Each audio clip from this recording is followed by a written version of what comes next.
There's a quiet story so many carers carry, and it doesn't often make it into the pamphlets or the discharge notes. You might have a parent or a loved one who's independent at home, on paper, but in reality, you're the one tracking appointments, making phone calls, chasing scripts, checking the fridge, and lying awake at night wondering, did I miss something important today? We're told that aging is something you just manage. More tasks, more forms, more to-dos. But what if the real issue isn't that you're not doing enough? It's that the way we design support around older adults and their families doesn't actually match real life. And in the middle of all of that, there's you, trying to protect your loved one's dignity and independence while quietly stretching yourself thinner and thinner.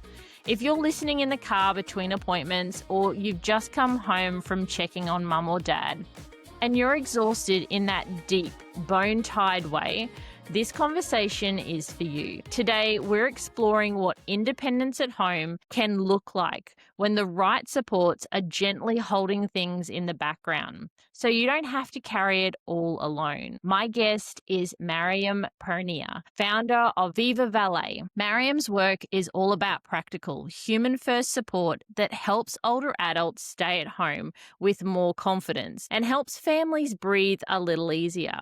What really stood out to me when we spoke was the way she sees the invisible labor families are doing and how thoughtfully she thinks about dignity, design, and coordination. We're going to talk about the hidden load carers carry, what independence really looks like day to day, and some gentle, realistic ways to share that load without losing yourself in the process. Mariam, welcome to Radiant Moments. Michelle, thank you so much. Thank you for having me, and thank you for being in this space.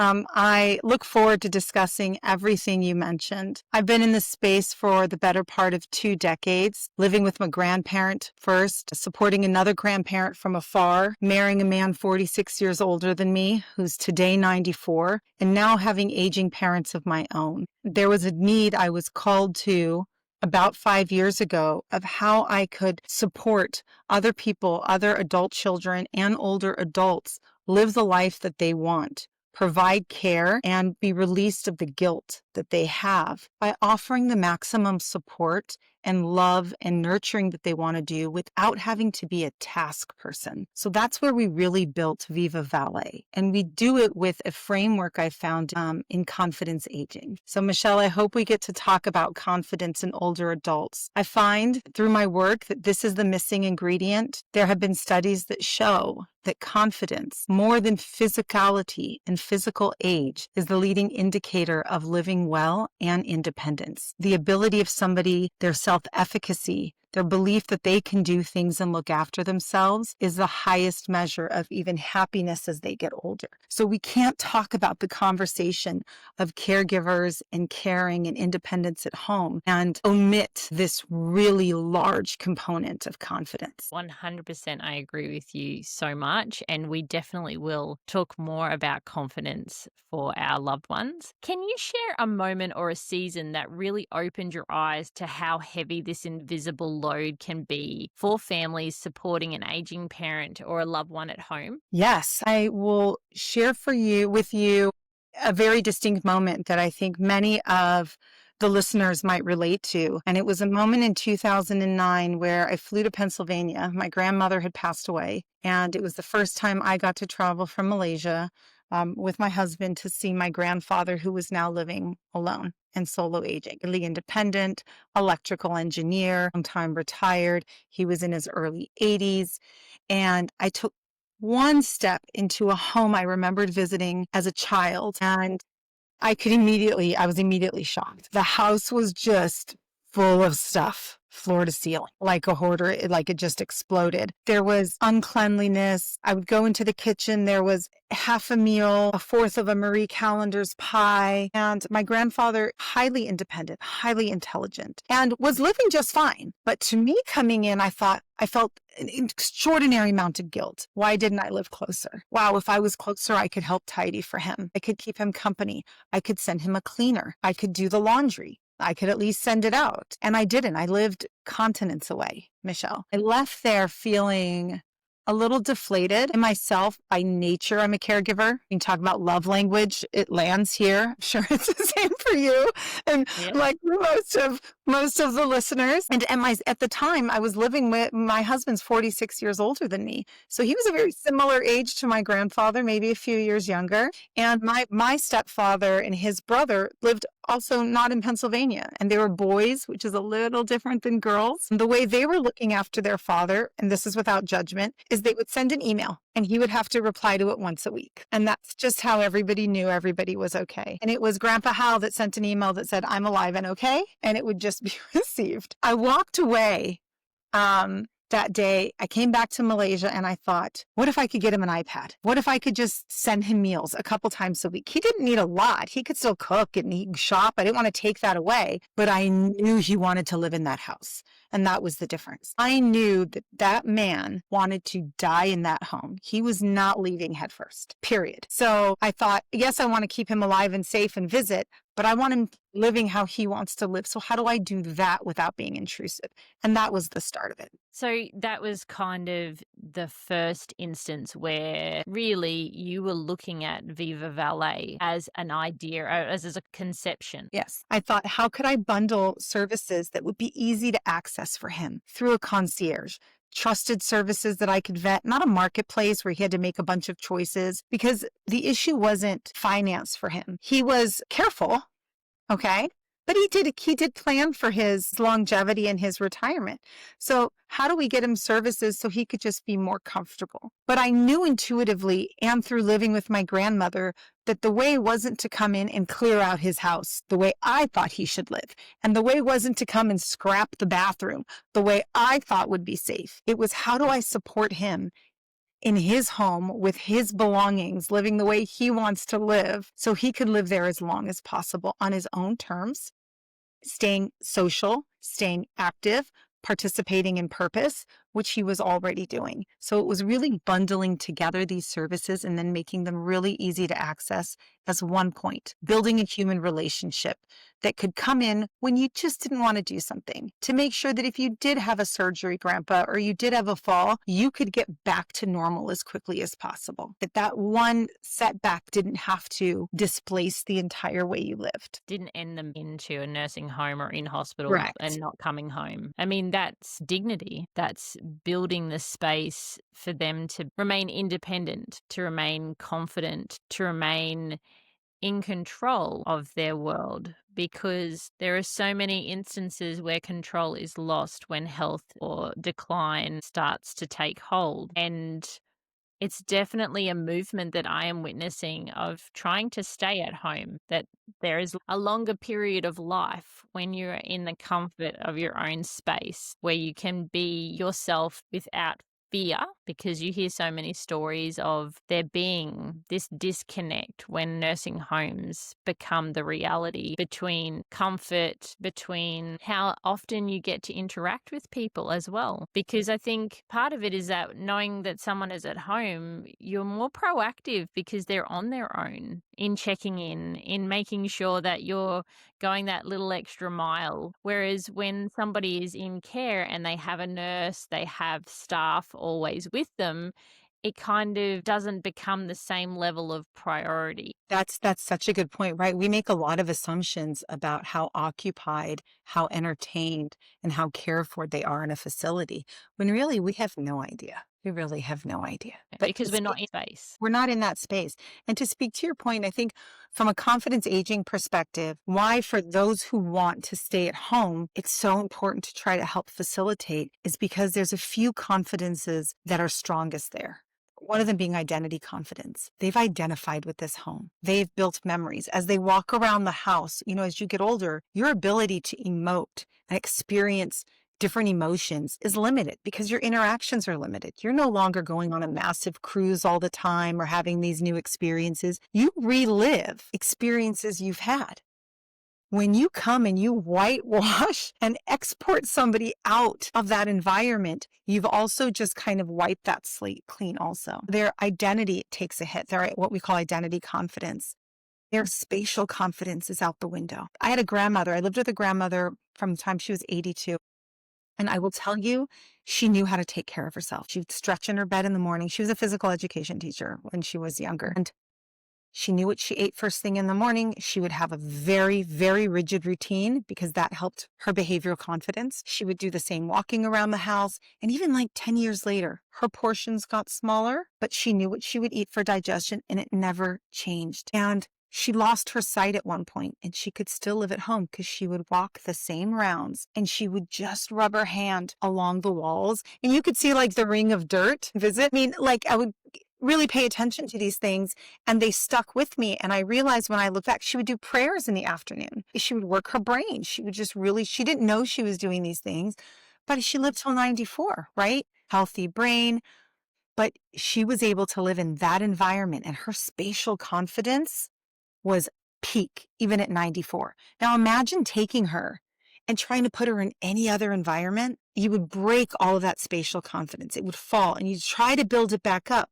But when one confidence falls, they all take a toll. And that's what we see. And that's why then you notice that they're not moving around as much. They're not talking as much. They're not using their brain as much. There's not as much independence anymore. They're reliant on what other people are providing for them. And at times you see a rapid decline. Yes. Because of the loss of self. And you're also taking away all of the triggers from sight, sound, taste, touch, and all of those create independent neural networks that can be triggered. And if none of those emotive, connective memories are accessible, like through music, through the feel of the couch, a memory might be brought forward of a Christmas that they shared because a tune came on and they're sitting on the couch and they have that memory, especially if they have cognitive decline. And I think it's so important for anybody who's caring for somebody in their later life that those things are vital to their vitality, to how they present themselves, how they feel, their mental, emotional, physical health. It's a holistic view.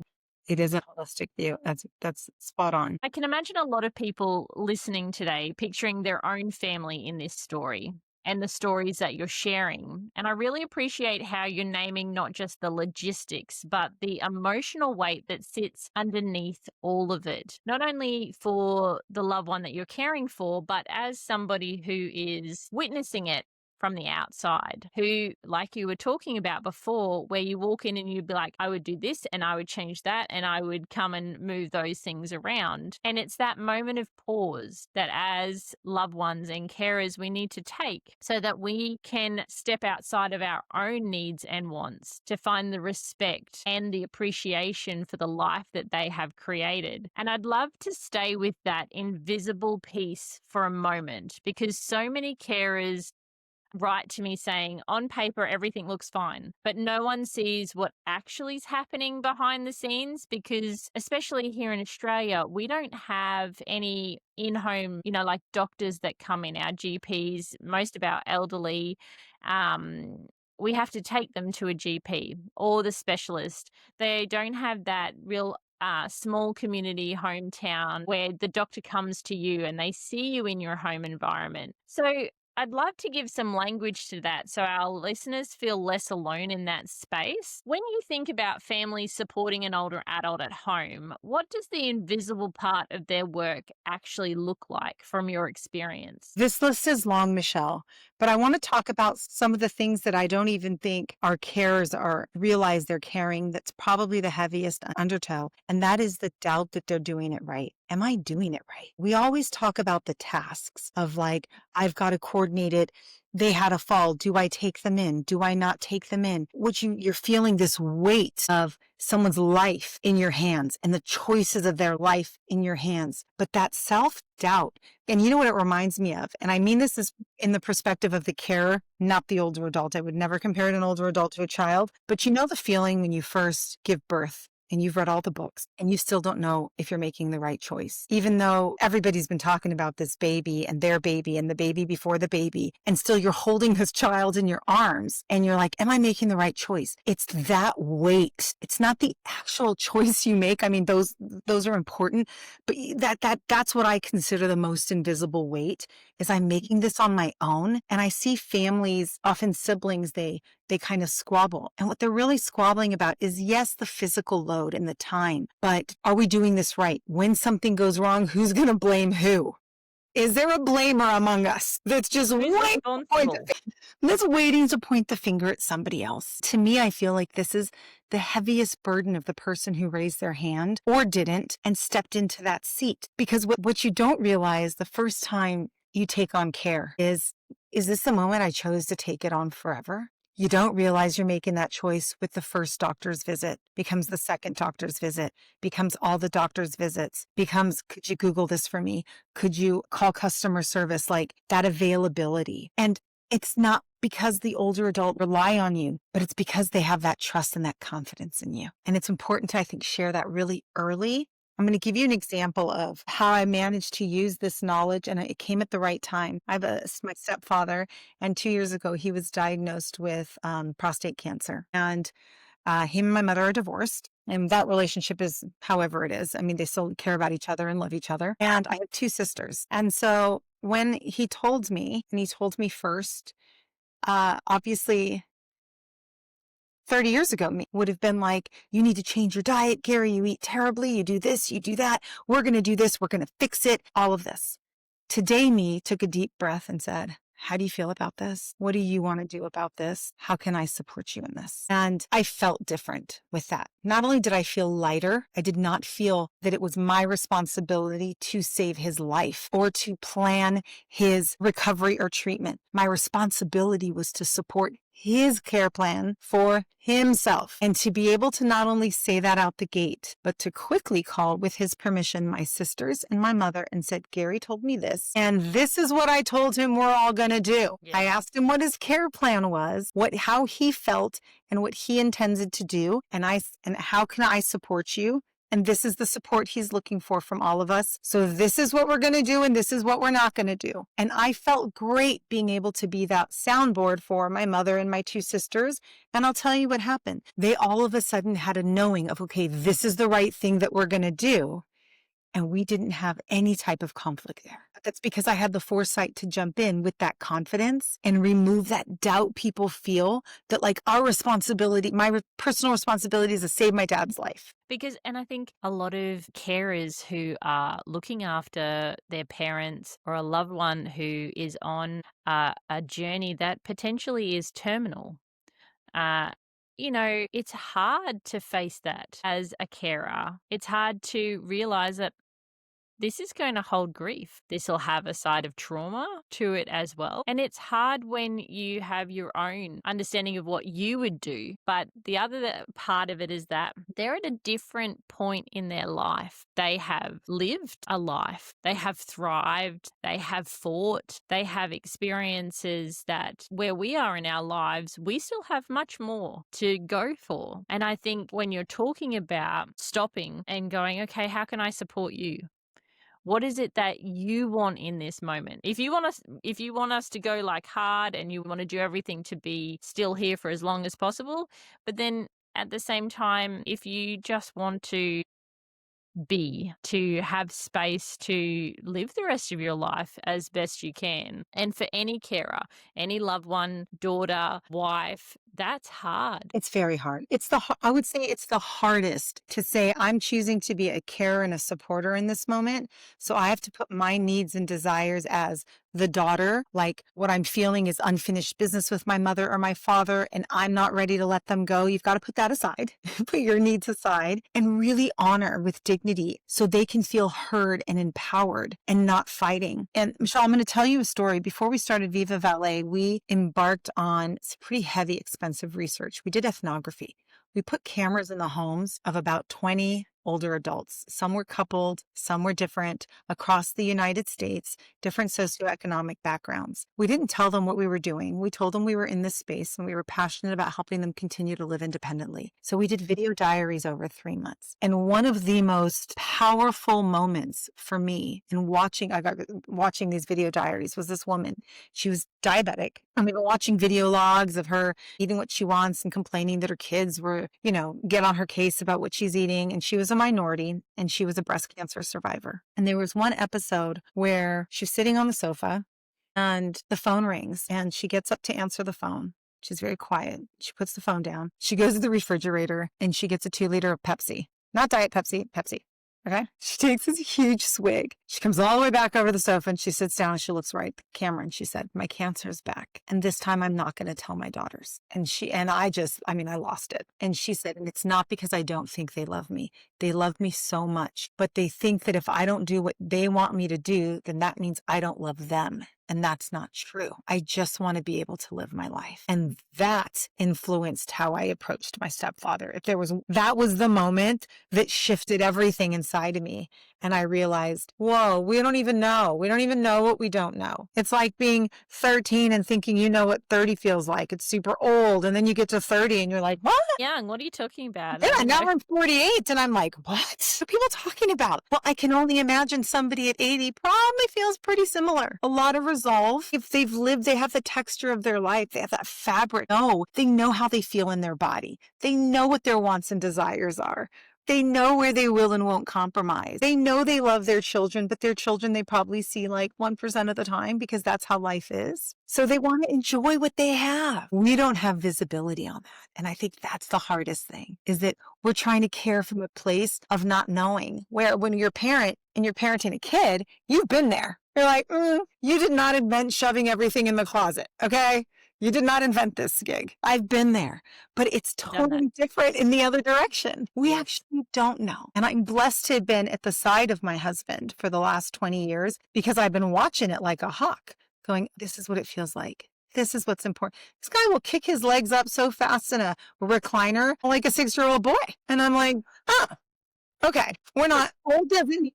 But the minute his children come over and they're in their 60s, he's a different person. So they're also trying to project this like demure state with us also. So it's a fascinating dynamic. But I think the takeaway here is understanding it is their aging journey and we are an accessory here. We're a supporting actor. And I think because a lot of people are afraid to have the difficult, uncomfortable conversations until it's last minute. Something's happened, it's a crisis, and I have no idea what they want. I don't know what they want if they passed away. I don't know what they want to do. Go into a nursing home? Do they not want to go? Because they're hard conversations to broach, not only because there are barriers that we all have for ourselves. I don't want to know what they want to do if they passed away or because they're never passing away. And we don't realize that actually having these conversations when they have their vitality, when they're well, when the moments are raw and you have space to say, this is a really important thing that we need to discuss. I can't do any more today, but I want to come back. And you want to have that opportunity to hear their stories, to know their preferences, because we can't support them in a respectful, confident way as carers, as loved ones, if we just don't know. And at times we cross boundaries because we just don't know because we didn't have the conversation. And it's both ways. The older adult doesn't want to burden. They don't want us to think that they love us less or they don't want to be here or they've had enough. But those conversations are vital to how we care once we get to that point. And on the outside, it might look like mum is still at home and she's managing. But if we were, like you were saying, peered beneath the surface, what are some of the things you see carers doing emotionally and practically that others miss because they just don't have that experience? They don't know what they don't know. I think you're right. I think segregating a moment of crisis, if you are not in a crisis right now with your parents, right now is the time to have the conversation. And if you don't know how to have it, I would say either ask chat or listen to what I'm about to say. And it sounds like this. You're doing such a great job Like, I watch you and I am continuously inspired by how you're living your life. And I have no idea whether it's easy or hard because I'm not there yet. What can you tell me about what it's like to live your life right now? Was it like how you expected? What's different than what you expected it to be? What has surprised you? And then from there, you can say, and what's important to you? And say, can I ask, what are your hopes and dreams and wishes and plans for the remainder of your life? And how do I support you in that? And that's the easiest way to then kind of unpeel that onion and be like, oh, well, what do you mean by that? Oh, I want to stay in this house. Okay, great. The hardest question to ask is, what if you get dementia?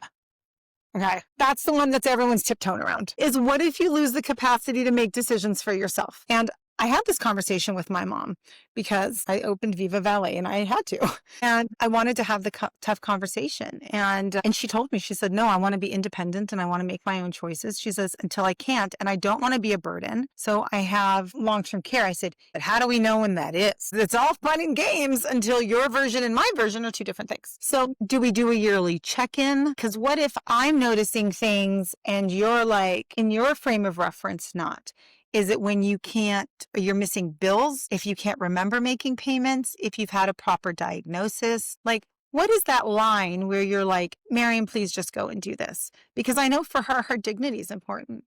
My father is in Iran and he's demented and it's degrading fast and it's very hard because I can't go there. But I know that man will never go and get help. Very non-compliant. And when he's here with me in Malaysia, I take on all the visits, but he gets to live how he wants to live. And I don't care how other people judge me. I call him every day. He sounds happy. He likes to protect his privacy. He may fall and die in his kitchen. I've had to make peace with this as opposed to flying out there and putting him into a facility. I know that's not what he wants. We've talked about it before he was demented. He's like, never, never in a million years.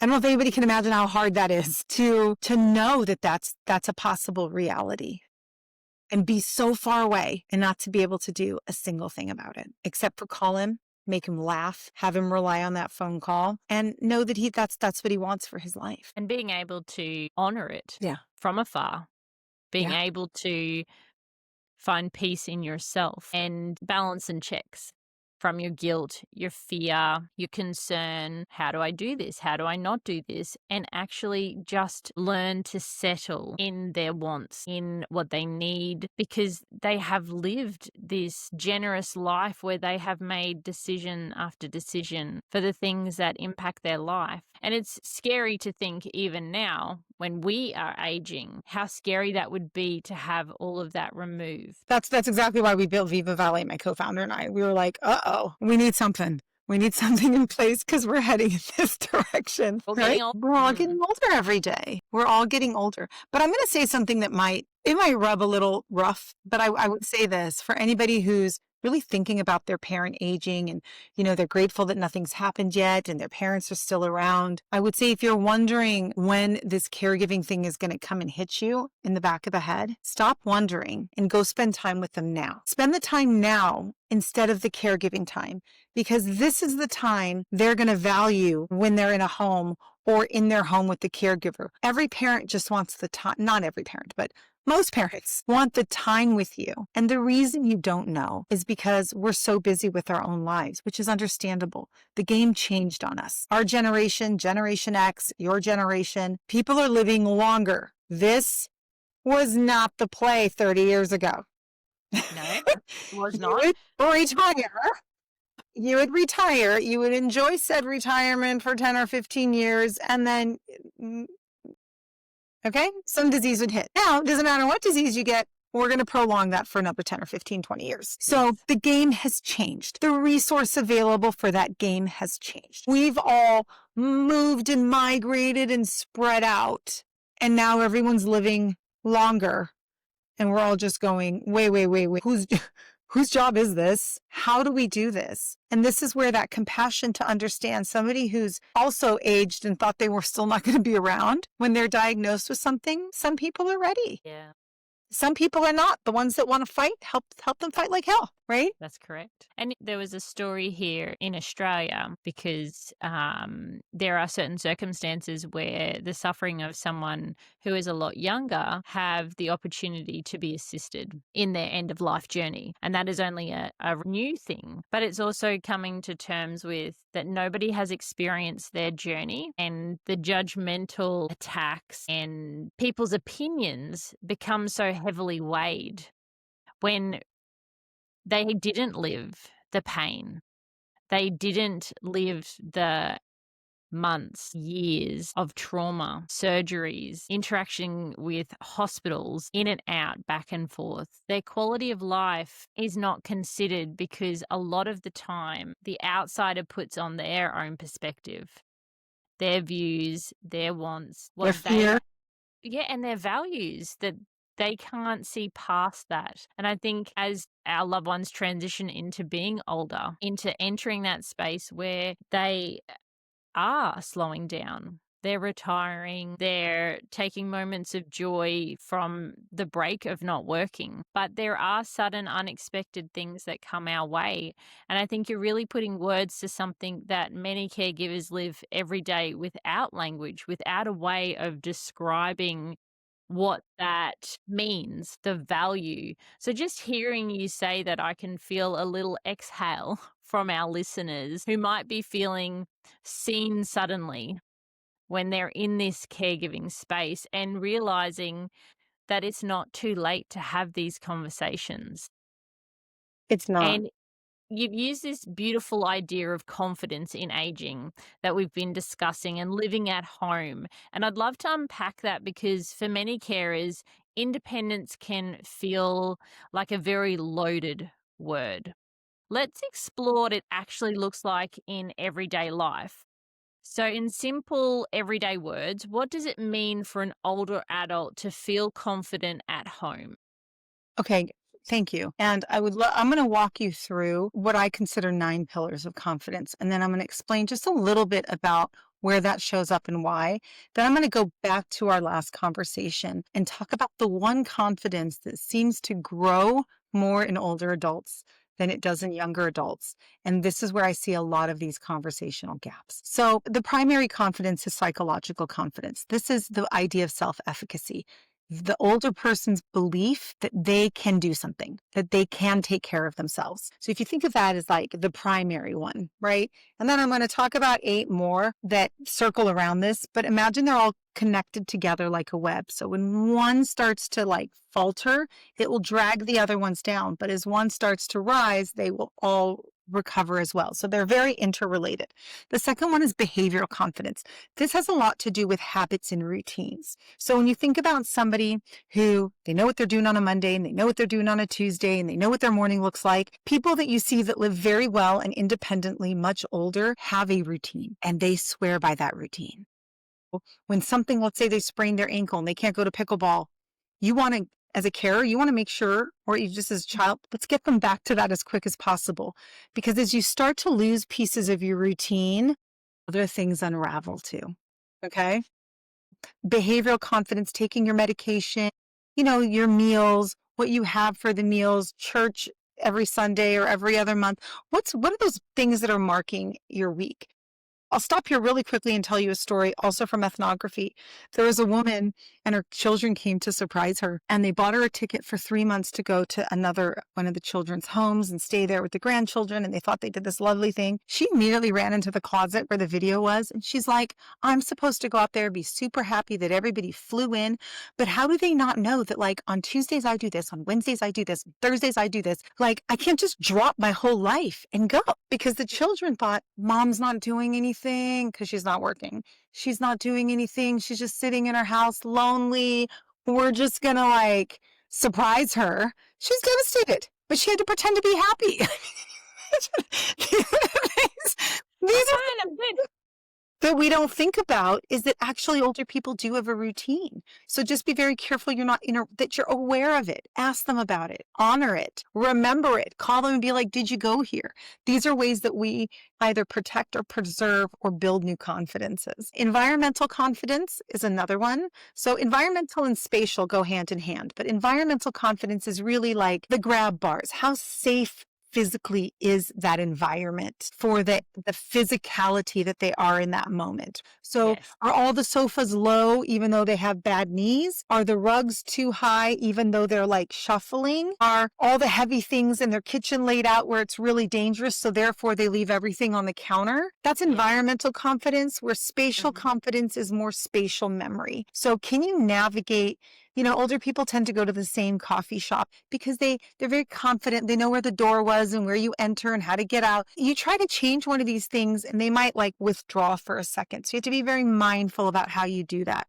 If you can be aware of their spatial confidence, you can get them to do a lot of things.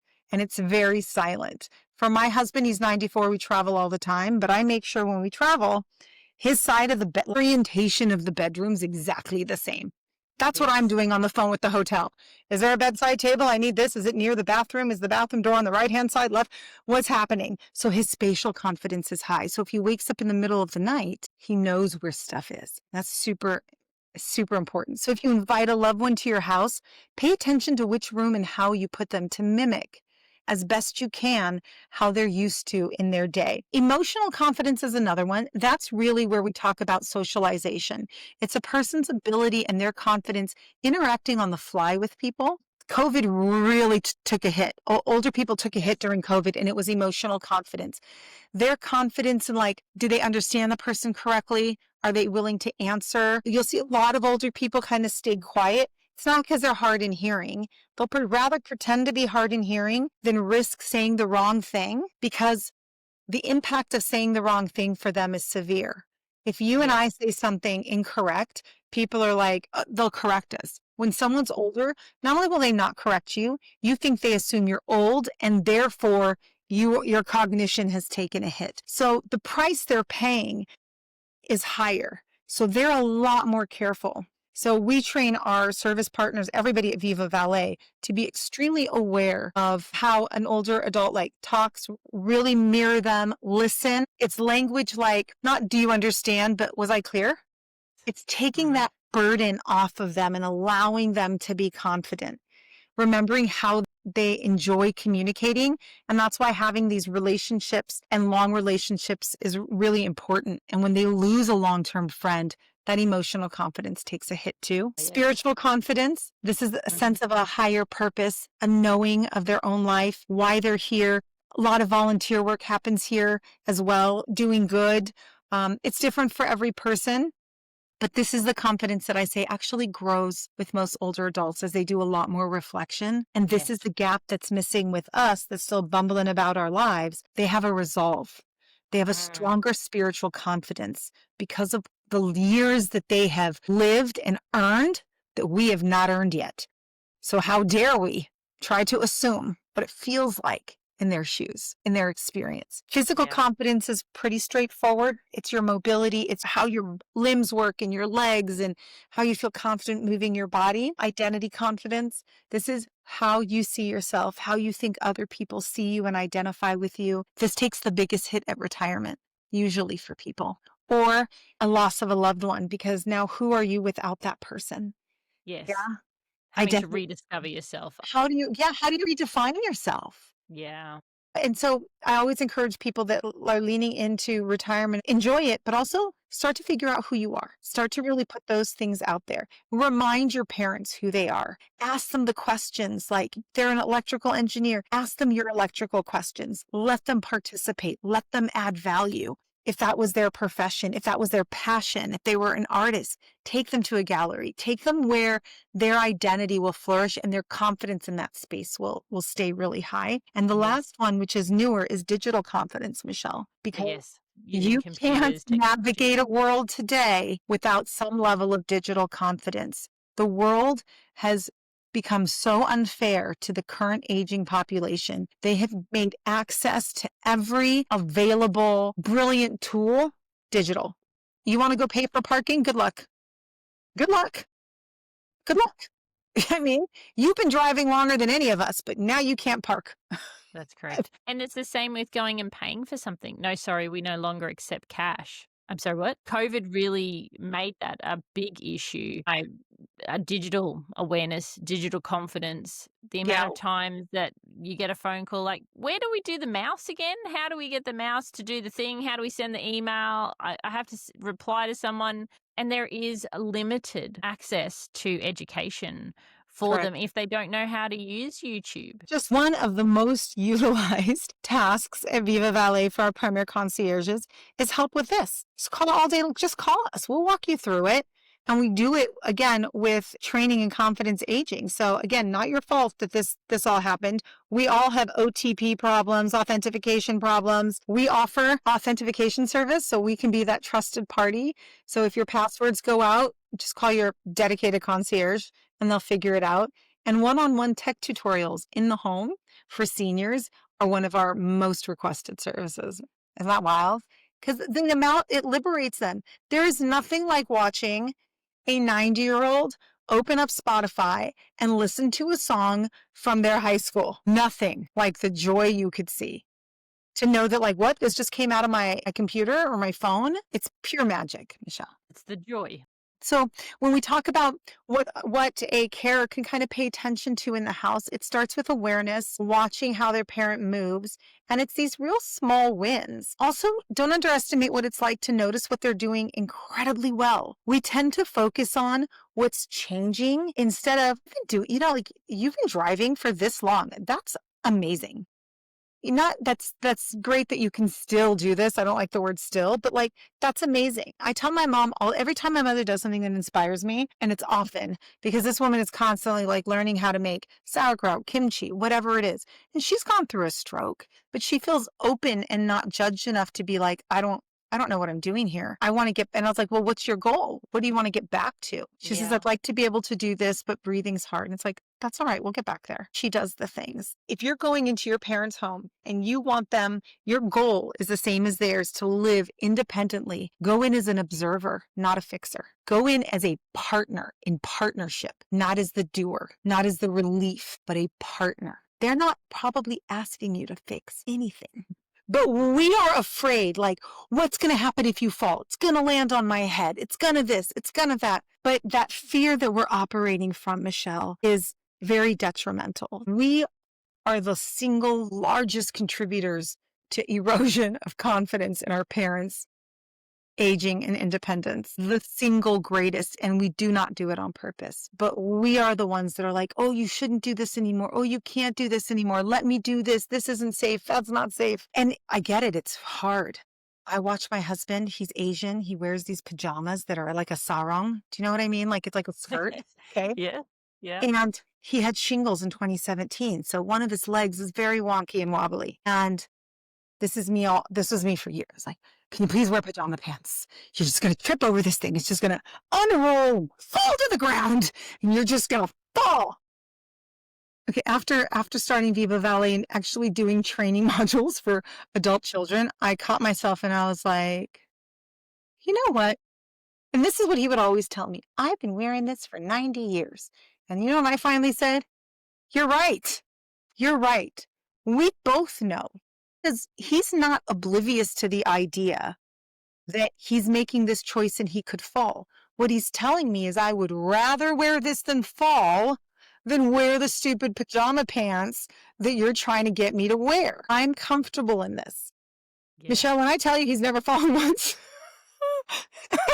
he looks like he is perpetually on the verge of tipping over, this man. Okay. And sometimes I just have to leave the room instead of watching him make it all the way to the door because I'm the problem. My lens is the problem. I have to remember that actually in his body, he's not going to take the next step if he doesn't feel stable. He just looks unstable to me. So I'm over here trying to fix a problem that doesn't exist and lead me for divorce with my nonsense. Well, it's because they have confidence in it, because they have used it as a repetitive process for their entire lives. They are confident that they have the capacity. And our fussing because that's what it is, it's our fussing, is what actually causes the loss of confidence, because then we instill the same our fear in them, and Yes. then they're like, oh well, maybe I am not capable of doing it anymore. Whereas, like you were saying, recognizing the things that inspire, recognizing what they're doing amazingly, because unfortunately in the medical world, when you take someone to a medical appointment, you're not there to celebrate the wins.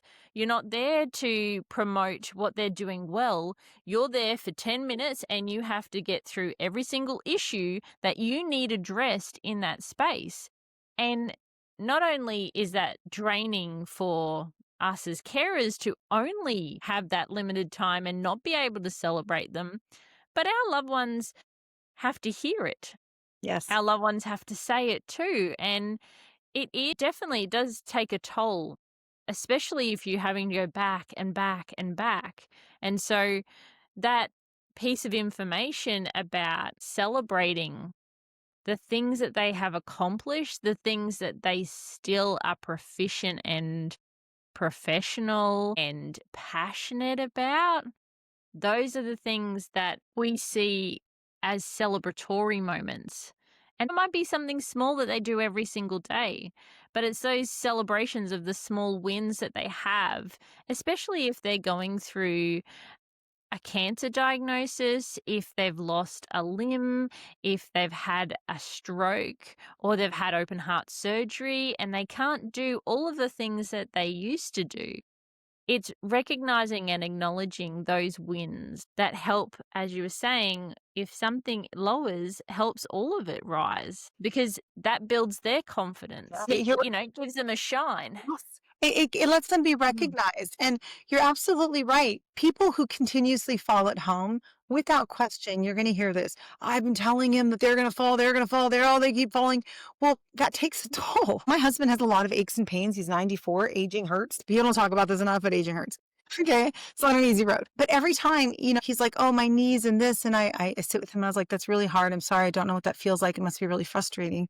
And I said, it's so great that you can still bathe yourself and shave. And I also sometimes have to remind him of all the things he's able to do that his peers, any of them that are still living, can't do for themselves anymore, because he also needs to appreciate that. And sometimes you'll find that older people will get into a rut and they'll lose focus, but it could be something as simple as that you can pour yourself a cup of milk and you can make yourself a cup of coffee and you can go and set your table and wash your dishes. Like, these are all independent moments. Yes. And you don't notice it until it's gone. Pay attention to the things and ask yourself, just watch for 5 minutes what your parent does and be like, what would that be like if they couldn't do that? What would it be like if they couldn't flush the toilet? Would it be like if they couldn't use the bathroom on their own? Like, these are hype moments, actually, especially if your parents can do all 5 of their ADLs. Like, you need to beat that drum and be like, you are doing amazing. That is incredible. Yeah. You can walk around this whole house. When do you think we need to put in stuff to make sure that you can continue to, when do you think, Dad, we should put in stuff to make sure that you're always able to do this? That's what 100%. that question sounds like, right? And it's completely different to, I think we need to put a bar there because you keep stumbling at that point. So I've just organized it already. There's no You consultation. need this. You Yeah. can't walk in here again. I think easy fixes or lighting is just to be like, you know what, I'd love to lighten this place up for you. This house is beautiful, right? There's some really cool new lights now. Would you like to check them out? And they might say yes and they might say no. I've just done it to my house, Mom. Let me do it here. Can I show you what it looks like before and what it looked like after? Yeah. And I think that is important too, is, it's not about coercing them into doing something. It's about opening an opportunity for them to see a different perspective, to try something different and not be afraid that they may not like it. It might not be for them, and that's totally okay. But the importance is that you tried. Yeah, absolutely. And at Viva, like our concierge members, what's great is we have adult children that are concierge members. Some people want to move into Chicago. They're trying to bring their whole family, or they're the ones that are overwhelmed. And so they're like, can you shortlist and vet I need a house sitter for my mom or a pet walker or a groomer, or can she get her hair done in the house? Whatever those things are to support their load, doctor's appointments, customer service, sitting on the phone. But for our older adults also, it's become a lot of fun too, because they know that they can rely on us. They're like, my son said this, but like, is it really true? Like, what are the options they have? They want to be armed with their own knowledge also. And we've got a great team that really is advocating for them to like come to bat to that conversation fully armed to have all the information at hand. So as we build that relationship, they really do realize we're not there for the things that they can't do. We're there for the things that they don't want it. Who wants to stay on the phone customer service? Nobody. Who wants to return something or figure out how to do it? Nobody. Call your dedicated concierge. Let us lighten the load. You can't remember when the service is at your church, or we'll find out. Want to organize something? Want to do some meal planning, some groceries, whatever. And I think for carers listening who might realize, okay, we've been wobbling a bit in this area, what would you want them to remember, especially if they're tempted to blame themselves for not getting it perfect? Well, first of all, the fact that you're even involved makes you an angel. So let's just start there. And I would remind yourself, what is the relationship? If your parents could look back on their last day and say, my son or daughter carer, I'm so grateful they were like this. Do you think they're going to be like, they cleaned the bathroom and they went to all the medical appointments? Or is it going to be more about how you were around them? So I would say do far less, do as little as possible, or as much as possible that allows you to still laugh together, have joy together. It's not about, there's no perfect way to do this. There is no perfect way to caregive. There is not a script. Not only is there not a script when you're parenting, we get what to expect when you're expecting. And I've been asked to write this book a lot about aging, quite frankly, what to expect when you're expecting aging parents. But what's interesting is ever since inception, there are names for your child development stage week by week. You remember Baby Bump where it's like, you're a cherry and now you're an avocado and now you're a whatever and this is what your thing can do and think. And then it comes out and it's like infant to like roller to can sit up and baby and toddler and it just keeps going teen and tween and all the way up. And then all of a sudden you hit middle aged and then you're a senior and we're done. There are no development processes left. There's not even a way to categorize outside like what stage somebody's in, what stage of their independence. So it's not your fault that there's not a manual. People's lives are so different. I would say if what you value is a relationship with your parent, then honor the relationship with your parent. Work on the relationship. Have somebody else do the extra stuff. If there isn't enough funds, get that virtual personal assistant and dump the tasks. I think we all get stuck in saying it's too heavy because it's so time consuming. And of course you've got kids and you've got a husband and you've got a career, but like, why do you actually have to do it yourself? Don't do it yourself. Nobody can replace you as the daughter. Be the daughter. Somebody can do the errands. Somebody can stay on the phone. I would outsource that. Don't outsource the relationship and the joy and the laughter and the moments, right? Outsource the other stuff. And that's exactly what Viva Valet does. Personal assistants, I think they're not as age informed, but they're out there and they'll do it too. But it's not cost prohibitive. If somebody's already able to stay in their own home, so it's not like they're living with you because price is an issue. And again, every country does this a little bit differently. Get the resource for yourself. And a lot of employers now will give you benefits.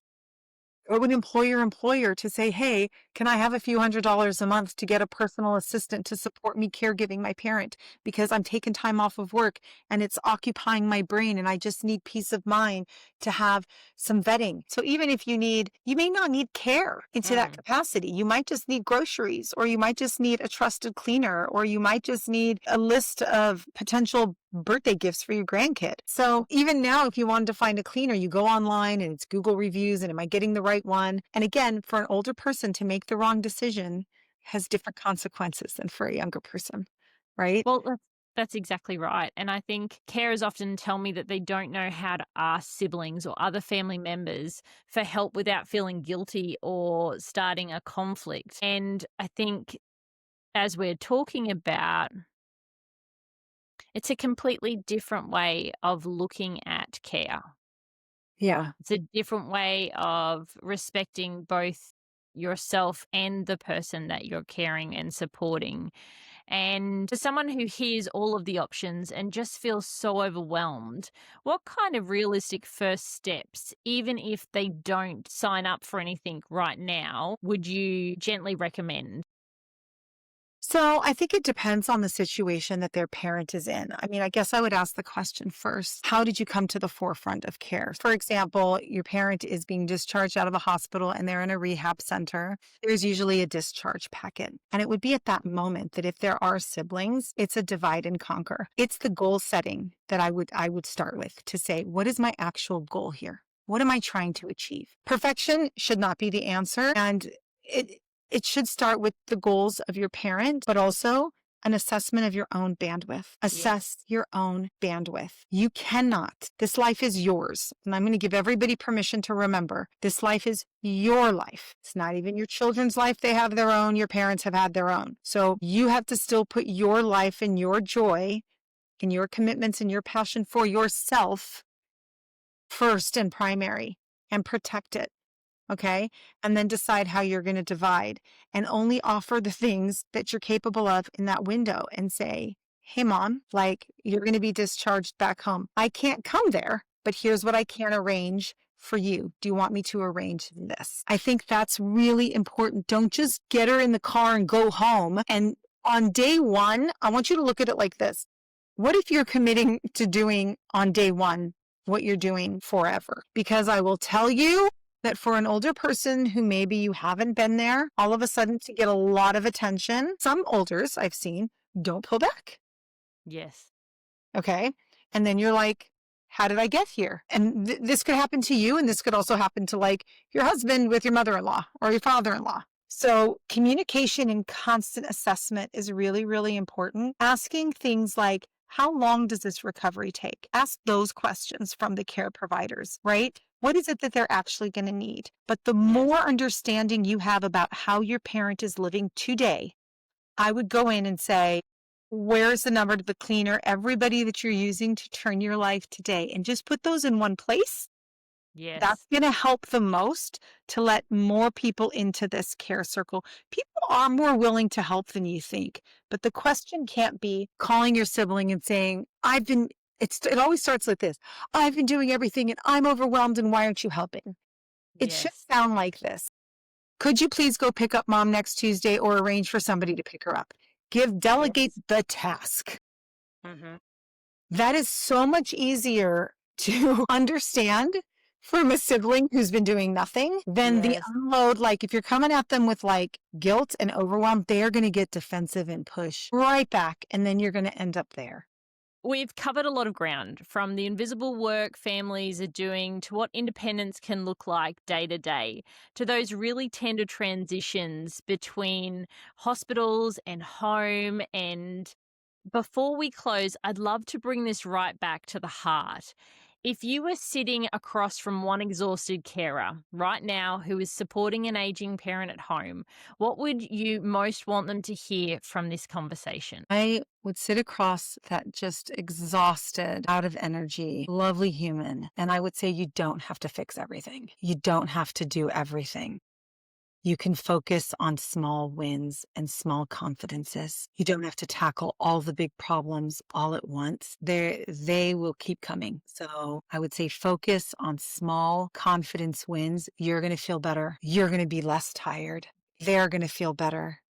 They're going to feel more engaged, and you can support without taking over. What's going on in their life for their journey does not have to become your journey or your full responsibility. You can Yes. stay in supporting role energy, but you've got to create that for yourself. And again, there's a lot of shift to cheerleading and wins that has to happen so it doesn't feel all so gloom and doom, because it is a partnership at the end of the day, and it is a long relationship of caregiving. You got to pace yourself. Yeah, pacing is so important.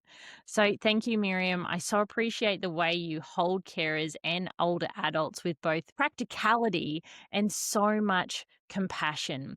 We've talked about the quiet, the unseen labor many of you are carrying, the small signs of confidence and independence at home, and a few gentle ways to begin sharing that load, whether that's through conversations, small changes, or thoughtful support. For those of you who'd like to explore more about Miriam's work or learn about Viva Valet, I'll have all of her links in the show notes so you can take a look in your own time when your nervous systems have the space. If today's episode stirred something in you, your only invitation is this: just notice one place this week where you might be able to ask for a little more support, even if that's simple writing it down or acknowledging that you can't keep doing everything alone. Awareness is a powerful first step. To everyone listening, thank you for spending this time with us. Your love, your effort, and your tired, beating heart matters more than you know. I'm Michelle, and this is Radiant Moments. Until next time, take gentle care of your radiant moments and of yourself. Thank you so much, Michelle.